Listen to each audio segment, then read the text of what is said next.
सभी भारतवासियों को ये बताना चाहता हूँ, ऑल इंडिया पिछड़ा जन समाज पार्टी भारत में सभी पिछड़े भाइयों को सामाजिक, आर्थिक, शैक्षिक रूप से जो पिछड़े हुए हैं उनके साथ हो रहे अन्याय को दूर करने के लिए, सत्ता सुख भोगने वाली पार्टियों को सबक सिखाने के लिए, पिछड़े समाज का वोट तो लिया सत्ता सुख भोगने वाली पार्टियों ने, चाहे वो कांग्रेस पार्टी हो, चाहे वो भारतीय जनता पार्टी हो, चाहे समाजवादी पार्टी हो, चाहे बहुजन समाज पार्टी हो, किसी भी पार्टी ने पिछड़ों के साथ न्याय नहीं किया है।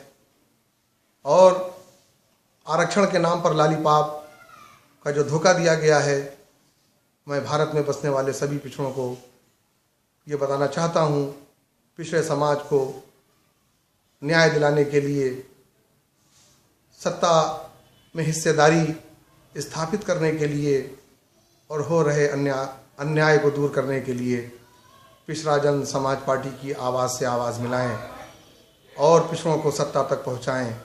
ये कोई भी पार्टी पिछड़ों के साथ न्याय नहीं कर सकती। अब तक की जितनी भी पार्टी सत्ता में रही हैं, इन्होंने सिवाय धोखा देने के कोई भी पिछड़ों के साथ न्याय नहीं किया। मैं सभी भारतवासियों को ये बताना चाहता हूँ, पिछड़ा जन समाज पार्टी आबादी के तनासुब से आरक्षण की भारत सरकार से मांग करती है और इसके लिए संघर्ष कर रही है। इस संघर्ष में पिछड़े समाज के भाइयों के साथ जहाँ कहीं भी अन्याय होगा, पार्टी उनके साथ कंधे से कंधा मिलाकर चलेगी और उनकी आवाज़ बनकर उभरी है और उनकी इस लड़ाई को तब तक जारी रखेगी जब तक उनको आबादी के तनासुब से उनको हिस्सेदारी नहीं दिला देती। यही पिछड़ा जन समाज पार्टी का मुद्दा है और आरक्षण अब तक नहीं मिला है।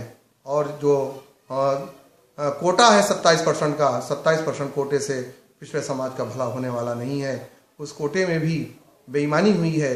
अब तक मात्र 4% ही कोटा भरा गया है और एक जाति विशेष के लोग उसमें भरे हुए हैं, क्योंकि वो लोग सत्ता में थे।